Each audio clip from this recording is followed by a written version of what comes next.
أعوذ بالله من الشيطان الرجيم. بسم الله الرحمن الرحيم. إن الذين آمنوا وعملوا الصالحات كانت لهم جنات الفردوس نزلا.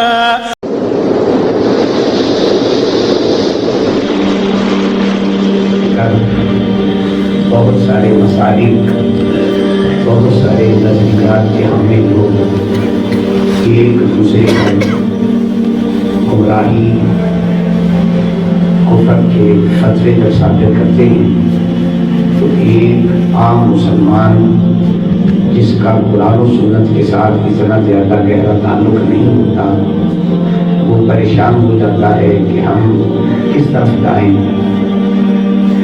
فلاں مکتب فکر والا بھی قرآن مقدس پڑھتا ہے اور فلاں مکتب فکر والا بھی کوئی حدیث پڑھتا ہے، وہ بھی اپنے آپ کو حق اور سچ پر کہتا ہے اور دوسرا بھی اپنے آپ کو حق اور سچ پر کہتا ہے۔ معلوم نہیں کہ حق کا راستہ کون سا ہے اور باطل کا راستہ کون سا ہے۔ یہ ایک اس وقت ایسا سوال ہے جو صرف مسلمانوں کے اندر نہیں، غیر مسلم میں سے بھی اگر کوئی شخص کلمہ پڑھ کے مسلمان ہو جائے تو جب ہمارے حالات دیکھتا ہے تو وہ پریشانی کا شکار ہو جاتا ہے کہ آیا یہ اتنے مسالک موجود ہیں، میں نے کلمہ تو پڑھ لیا، مسلمان ہو گیا، اب آگے ایک جماعت میں جاتا ہوں تو دوسری جماعت اس کو کافر کہتی ہے، اس جماعت میں جاتا ہوں تو وہ جماعت اس کو کافر کہتی ہے۔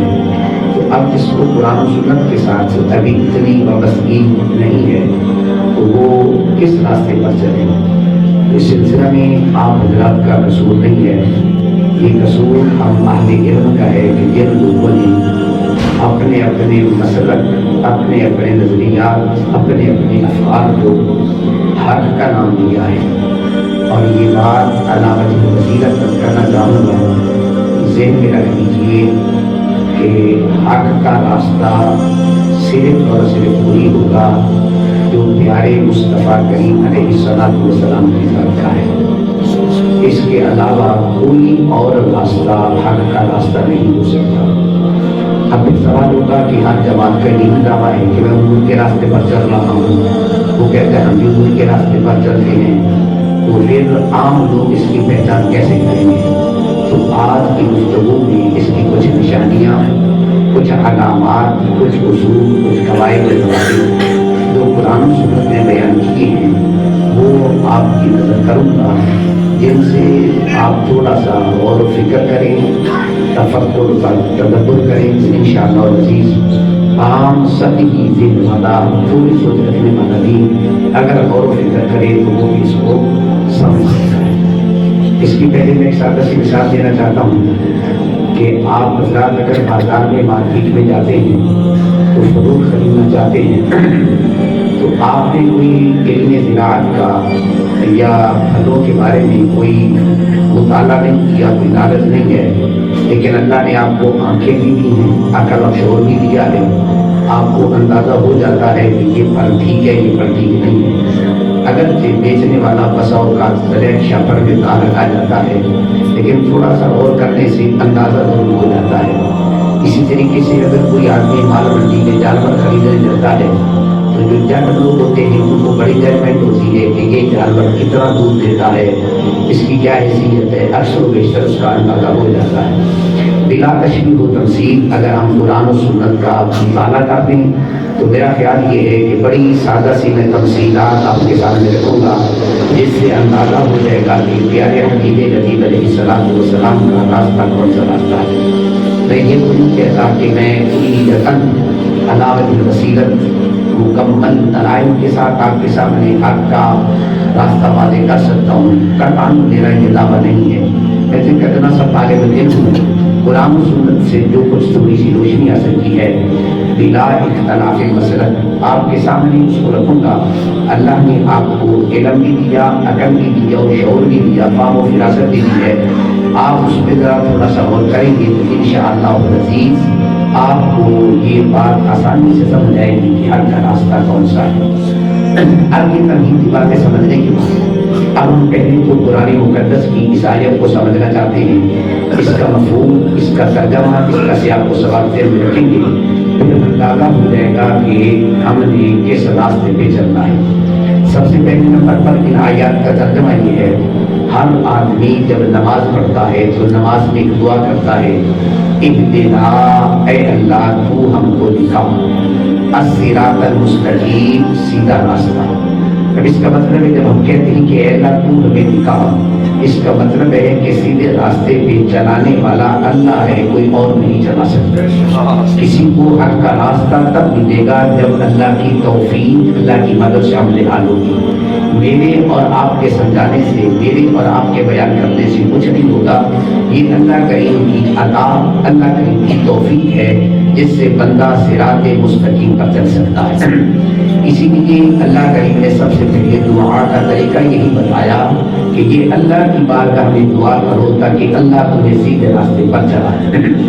اس کے بعد رب کائنات فرماتا ہے، صراط الذین انعمت علیہم، جب ہم نے کہا اے اللہ ہمیں سیدھے راستے پر چلا، تو ذہن میں سوال پیدا ہوگا کہ وہ صراط مستقیم کون سا ہے؟ کیونکہ بذات خود اللہ تبارک و تعالیٰ اگر کسی راستے پر چلتا ہم اس کے پیچھے پیچھے چلے جاتے، یہ تو ٹھیک تھا کہ سیدھا راستہ تھا۔ اللہ تبارک و تعالیٰ تو اس چیز سے پاک منزہ ہے، وہ تو کسی راستے پر چلتا نہیں، نہ ہم اس کو دیکھ سکتے ہیں، نہ ہم اس کو پرکھ سکتے ہیں، نہ پہچان سکتے ہیں۔ اللہ کریم کی بارگاہ میں کی مولا پھر صراط مستقیم ہے کیا؟ تو وضاحت فرما دے۔ رب کائنات نے فرمایا صراط الذین انعمت علیہم، اللہ کریم نے فرمایا صراط مستقیم ان لوگوں کا راستہ ہے جن پر میں نے انعام کیا۔ یعنی اس کا مطلب ہوگا اللہ تبارک و تعالیٰ کی ذات کو تو نہیں دیکھا جا سکتا، نہ وہ کسی راستے پر چلتا ہے، وہ اس سے پاک ہے۔ تو فرمایا صراط الذین انعمت علیہم، جن لوگوں پر اللہ نے انعام کیا ان کا جو راستہ ہوگا وہ صراط مستقیم ہوگا۔ اب قرآن مقدس کی آیت میں پھر ایک سوال ہوگا، اللہ نے جملہ ارشاد فرمایا کہ جن پر اللہ کا انعام ہے تو ان کے نقش قدم پہ چلیں تو وہ انعام یافتہ لوگ کون ہیں؟ اس کی وضاحت خود قرآن مقدس نے ارشاد فرمائی۔ دوسرے مقام پہ یوں فرمایا، اولئک الذین انعم اللہ علیہم من النبیین والصدیقین والشہداء والصالحین۔ اللہ نے فرماتا ہے 4 جماعتیں ہیں جن پر اللہ کا انعام ہے۔ پہلے نمبر پہ فرمایا انبیاء کی جماعت، دوسرے نمبر پہ فرمایا صدیقین کی جماعت، اور تیسرے نمبر پہ فرمایا شہداء کی جماعت، اور چوتھا نمبر پہ فرمایا صالحین کی جماعت۔ یہ 4 جماعتیں ہیں جن کا ذکر اللہ نے انعام یافتہ جماعتوں میں کر دیا۔ اب اس کا مطلب یہ ہوگا اللہ کریم نے ہمیں ایک گائیڈ لائن دے دی، راستہ بتا دیا کہ اگر تم صراط مستقیم کو تلاش کرنا چاہتے ہو تو کیا کرو، انبیاء کی جماعت، صدیقین کی جماعت، شہداء کی جماعت، صالحین کی جماعت۔ اب پھر ذہن میں ایک سوال پیدا ہوتا تھا، جب انبیاء کی بات آ گئی اس کے بعد تو صدیقین کی کوئی ضرورت نہیں رہتی ہے، اس کے بعد شہداء کی بھی کوئی ضرورت نہیں ہے، صالحین کی بھی کوئی ضرورت نہیں ہے، کیونکہ انبیاء سے بڑھ کر تو کوئی بھی صراط مستقیم پہ نہیں ہو سکتا۔ اس کا جواب یہ ہے کہ چونکہ انبیاء کرام علیہ السلام کی ذوات قدسیہ وہ دنیا سے جا چکے، میرے آقا کریم کے بعد کوئی اور نبی آ نہیں سکتا تھا، اس لیے اب حضور تو جب دنیا سے چلے گئے تو بعد میں آنے والے لوگ یہ کن سے راستہ سیکھیں گے، کن کے نقش قدم پہ چلیں گے؟ فرمایا 3 جماعتیں ہیں ان کے بعد، صدیقین، شہداء اور صالحین۔ یہ جماعتیں تا قیام قیامت آتی رہیں گی، ان کے نقش قدم پہ چلتے رہنا، اللہ تبارک و تعالیٰ تمہیں صراط مستقیم عطا فرما دے گا۔ اب ان آیات کے اس مفہوم کو ذہن میں رکھنے کے بعد اللہ کریم نے بات کو یہی ختم نہیں فرمایا، اس کے بعد ارشاد فرمایا غیر المغضوب، ان لوگوں کے راستے پر بھی نہیں چلنا جن پر اللہ کا غضب ہوا، اور اس کے بعد فرمایا بلالضالین، اور جو سیدھے راستے سے ہٹ گئے، بھٹک گئے، گمراہ ہو گئے، ان کے راستے پر بھی نہیں چلنا۔ یعنی دو جماعتوں کا ایسی جماعتوں کا تذکرہ کیا جن کے نقش قدم پہ نہیں چلنا. اب ان کی وضاحت میں آگے چل کے عرض کروں گا اگر وقت کی گنجائش ہوئی. فرمایا ان کے پیچھے نہیں چلنا, ان کے نقش قدم پہ نہیں چلنا کہ ان کے وہ خود بھی گناہ ہیں, اگر تم ان کے پیچھے چلو گے تو وہ تجھے بھی گناہ کر دیں گے. الفاظ دیگر آسان لفظوں میں یوں کہوں کہ اگر تم کسی کے پیچھے چلنا چاہتے ہو, دیکھو وہ نابینا ہے یا بینا ہے, اندھا ہے یا اسے کچھ نظر آتا ہے. اگر وہ نابینا نہیں بینا ہے, اس کو نظر آتا ہے, اس کے پیچھے چلو گے تو وہ خود بھی صحیح چلتا جائے گا, تمہیں بھی راہ راستہ دے جائے گا. اگر وہ نابینا ہے, اس کے پیچھے چلو گے, آگے گڑھا آ جائے گا, اندھے کو نظر نہیں آئے گا, وہ گڑھے میں کنویں میں گر جائے گا, خود بھی ڈوبے گا, تمہیں بھی ڈبو دے گا. اس لیے ان لوگوں کے راستے پہ نہیں چلنا جو اندھے ہیں, ان لوگوں کے راستے پہ چلنا جو نابینا نہیں بلکہ بینا ہے. قرآن مقدس نے اب اس کی وضاحت کیا ہے آگے چل کے میں کرتا ہوں انشاءاللہ العزیز. اللہ تبارک و تعالیٰ نے گویا اس آیت میں, اس رکوع میں تین جماعتوں کا ذکر کر دیا. ایک وہ جماعت جن پر اللہ کا انعام ہے, ایک وہ جماعت جن پر اللہ کا غضب ہے, ایک وہ جماعت جو گمراہ ہو چکی ہے. اس کا مطلب یہ نکلا ان تین جماعتوں میں سے آخری دو جماعتوں کو چھوڑ دیا جائے, ایک جماعت باقی بچ گئی ہے جو انعام یافتہ ہے. ان کے نقش قدم پہ چلیں گے تو تم منظر مقصود تک پہنچ جاؤ گے. اس کے ساتھ قرآن مقدس کے بارے میں میں نے متعدد مرتبہ کیا تھا کہ قرآن کی تفسیر قرآن کے ساتھ قرآن پاک کیونکہ خود اپنی وضاحت بیان خود فرماتا ہے. اب اس پہلے تین جماعتوں کا ذکر کیا, اب اگر ان کی تینوں کی تفسیر دیکھنی ہو تو سورہ فاتحہ جہاں ختم ہوتی ہے تین جماعتوں کے ذکر میں ختم ہوتی ہے, اور سورہ بقرہ کا جو آغاز ہے وہ بھی تین جماعتوں سے ہوتا. پہلے نمبر پہ اللہ کریم نے منتقین کا ذکر کیا, اس کے بعد اللہ تبارک و تعالیٰ نے کفار کا ذکر کیا, اس کے بعد اللہ کریم نے منافقین کا ذکر کیا.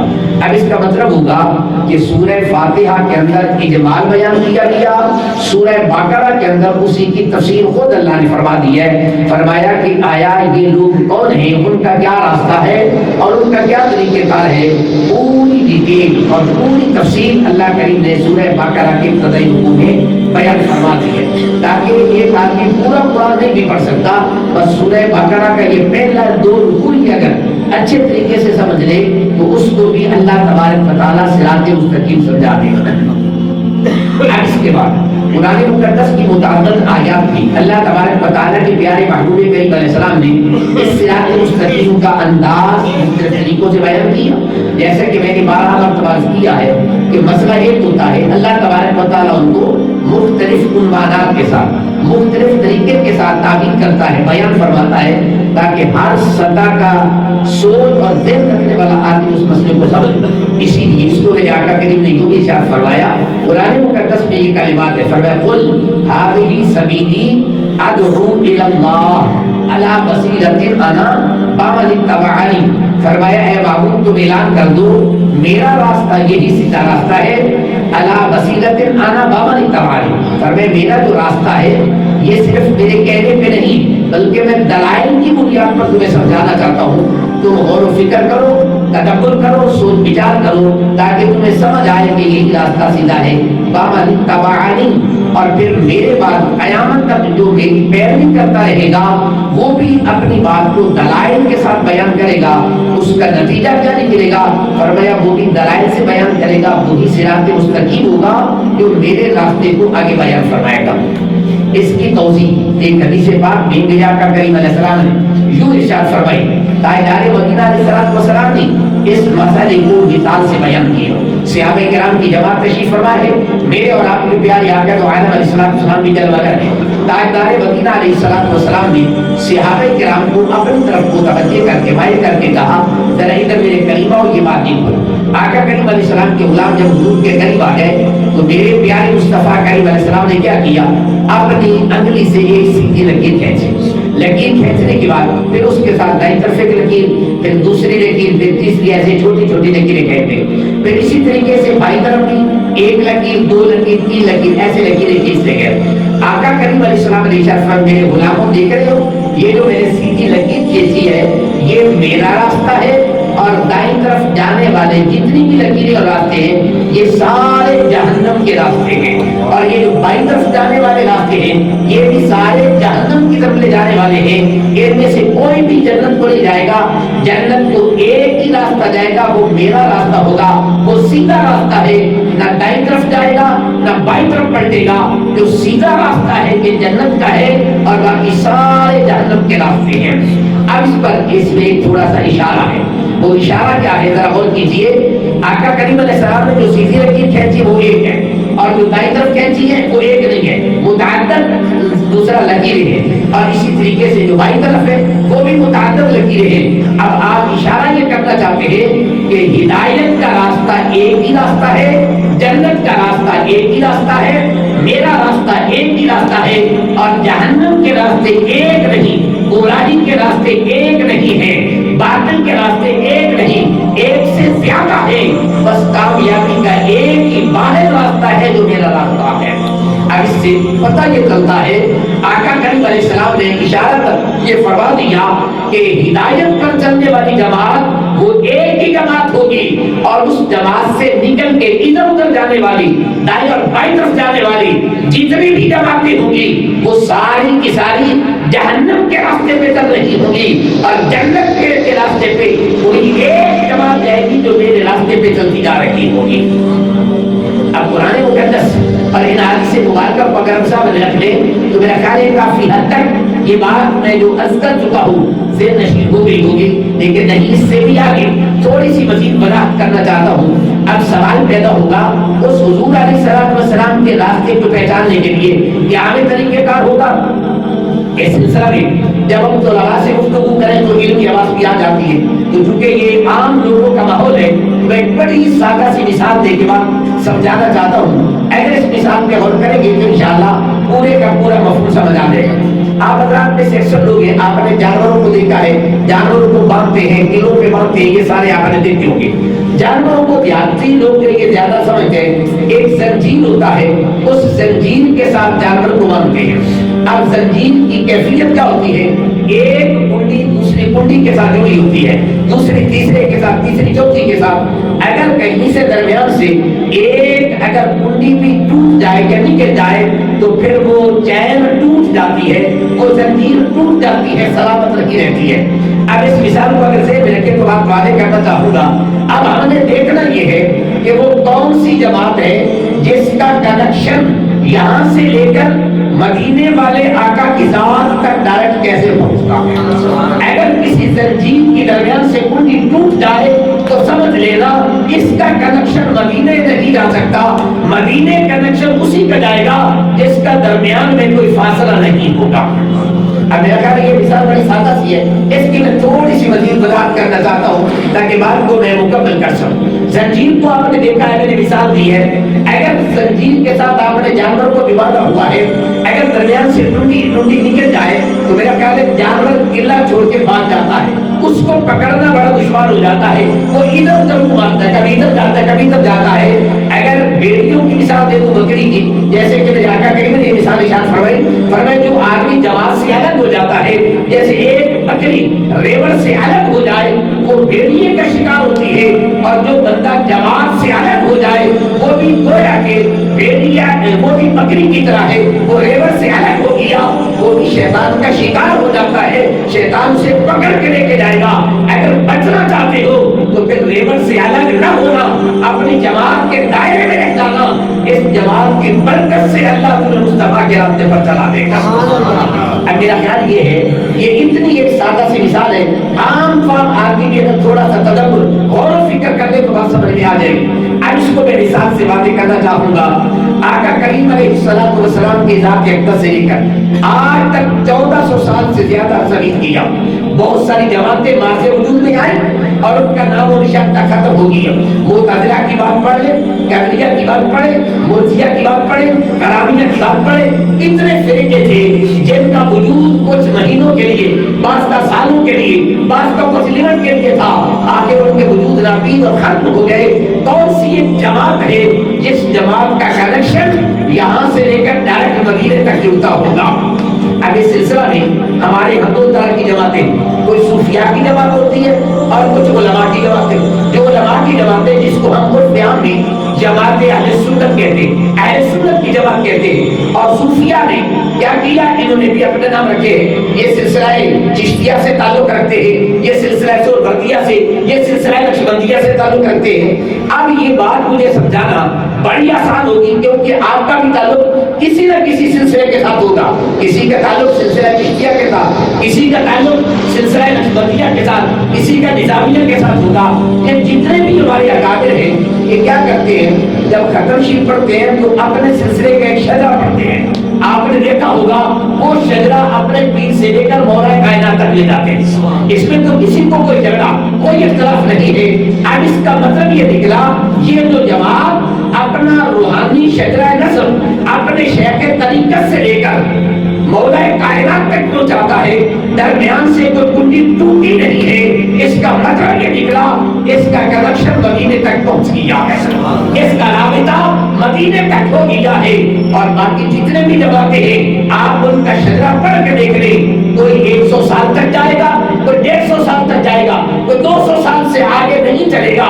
جہاں کسی کا شجرہ نسب ٹوٹ جائے سمجھ لینا اس کا تعلق مدینے والی جماعت کے ساتھ نہیں ہوگا, مدینے والی جماعت کا تعلق اس کے ساتھ ہوگا جس کا کنیکشن اور رابطہ مدینے تک چلا جائے گا. اب یہ بات میرا خیال ذہن نشین ہو گئی ہوگی.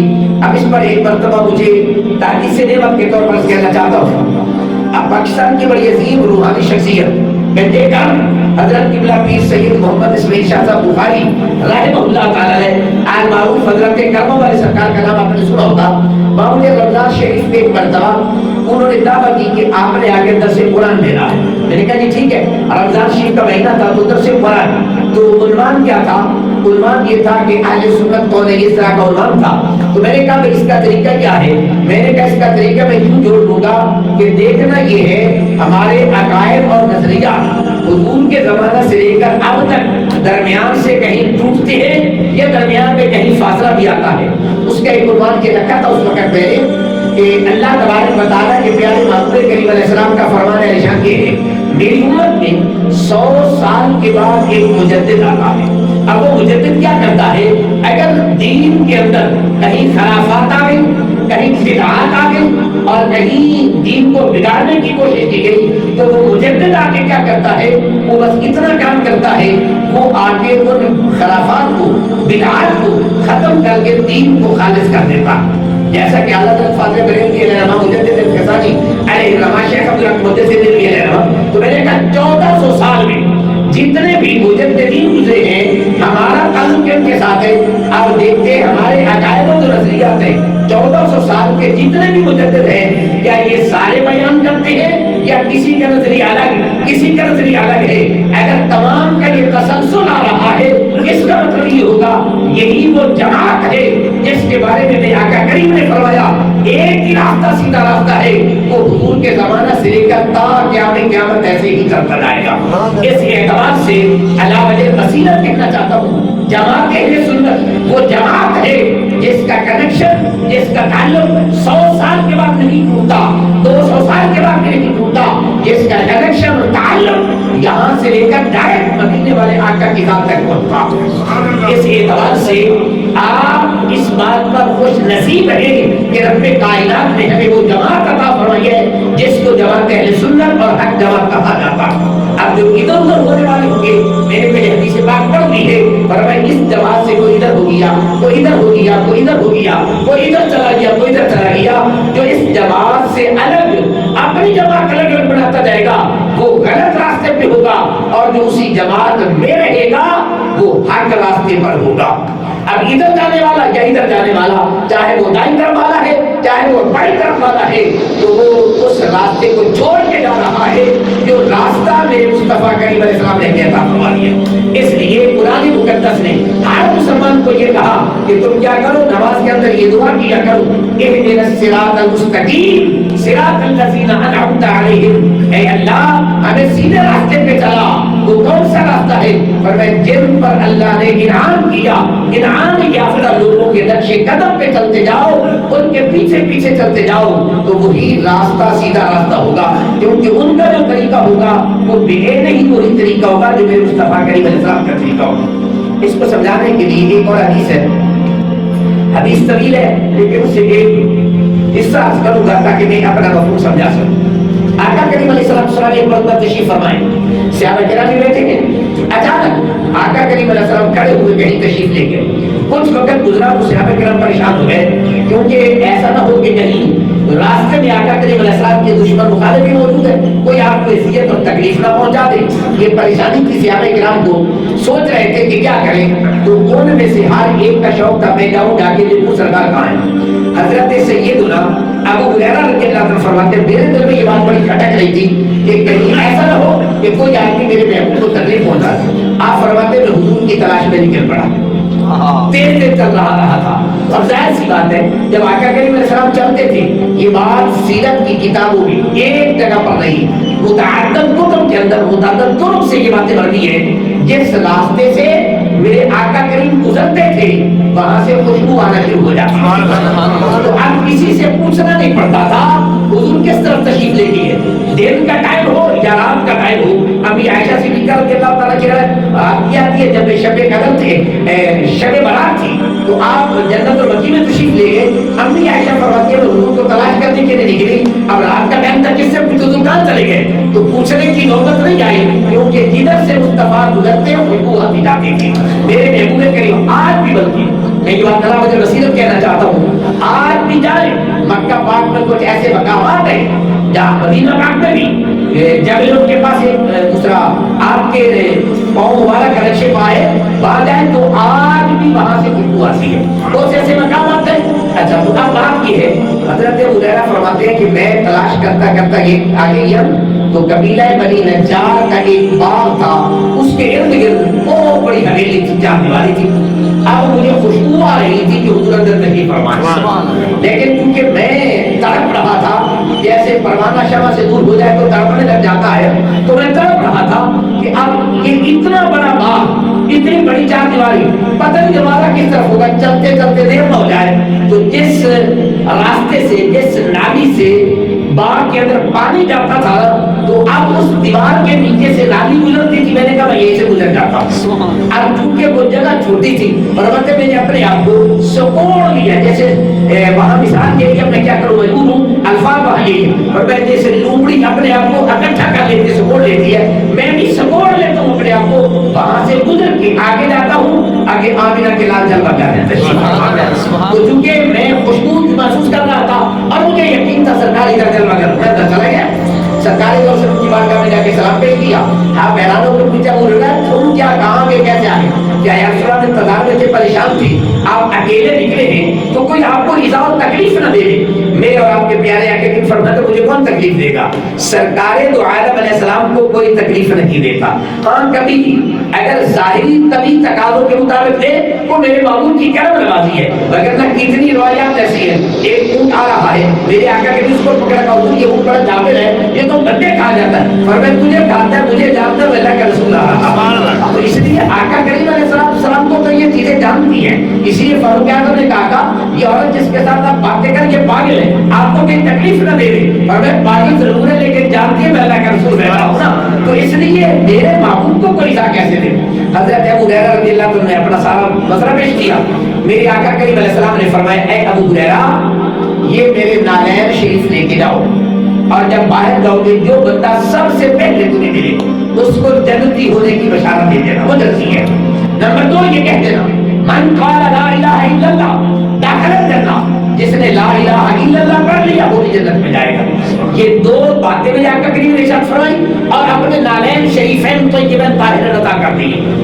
اب حضرت ابو ہریرہ فرماتے ہیں میں باہر نکل کے آیا نا، سب سے پہلے میری ملاقات فاروق اعظم سے ہوتی ہے، میرے پیارے فاروق اعظم سے کہا فاروق اعظم مبارک ہو تمہیں کہ اللہ کے پیارے محبوب نے فرمایا جو بندہ سب سے پہلے ملے اس کو جنتی ہونے کی بشارت دے دینا، تو جنتی ہے۔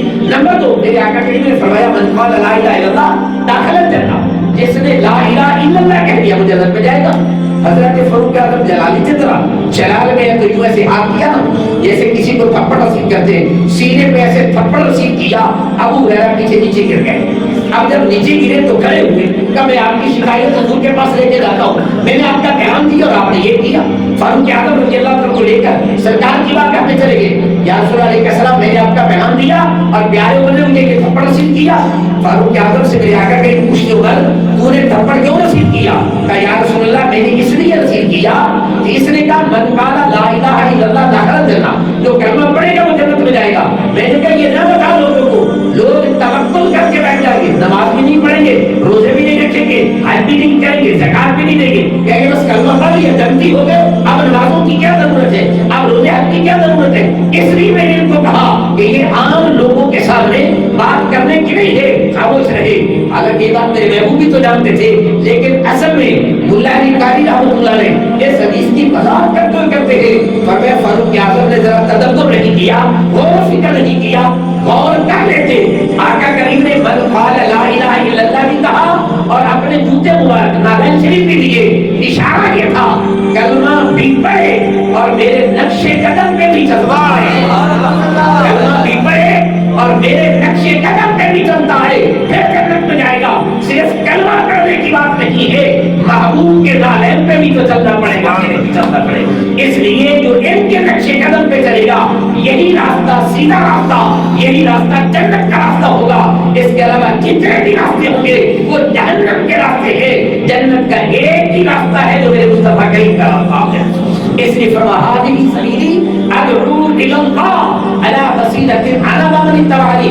اس عنوان پر قرآن مقدس کی بہت ساری آیات ہیں۔ تو اب اشارہ کیا کرنا تھا کہ وہ ایک راستہ ہے جو آدمی کو جنت کی طرف لے کے جاتا ہے۔ اب رہی اگلی بات، یہاں ایک اصول اور عرض کرنا چاہوں گا، قل ہذہ سبیلی ادعو الی اللہ۔ کہ اب سوال پیدا ہوگا کہ چار باتوں کا ذکر ہے، نبیین کا ذکر ہے، صدیقین کا ذکر ہے، شہداء کا ذکر ہے، صالحین کا ذکر ہے، تو کیا اگر ان کے مابین کہیں اختلاف ہو جائے تو پھر مسلمان پریشان ہو جاتا ہے، کہاں جائے؟ آئیے بڑی محبت سے عرض کروں گا، وقت کے دامن میں گنجائش بھی نہیں ہے، بات تھوڑی سی طویل تھی، چلو اختصار سے ایک بات سمجھا کے بات کو میں ختم کرنا چاہتا ہوں۔ اب اگر کہیں اختلاف ہو جائے تو کیا اس کا کیا حل ہے؟ ایک عالم کچھ کہتے دوسرا کچھ کہتے، میں نے اس کیا تھا اگر تھوڑا سا شعور اور ادراک صاحبان علم کی ذمہ داری زیادہ بنتی ہے، جو تو دستار کے لوگ والے بادشاہ نے جو محراب اور منبر ہے ان کا فرض زیادہ بنتا ہے کہ ان مسائل کو کیسے حل کرنا ہے۔ سمجھانے کے لیے میں بس یہ حدیث عرض کرنا چاہتا ہوں، بہت ساری روایات ہیں، اگر اللہ نے توفیق عطا فرمائی کسی نے عرض کر دوں گا۔ حضور علیہ السلام نے ایک جوان کو بھیجا، فرمایا یہاں سے چلے جاؤ اور نماز اصل جو ہے نا فلاں جگہ پہ جا کے تم نے پڑھنی ہے۔ اب جب وہ آگے چل پڑے، چلتے چلتے آگے گئے نا تو نماز اثر کا ٹائم ختم ہونے والا تھا، اب وہاں پانی بھی نہیں تھا، ابھی جس منزل پہ پہنچنا تھا وہاں بھی نہیں پہنچے۔ اب کیا ہوا؟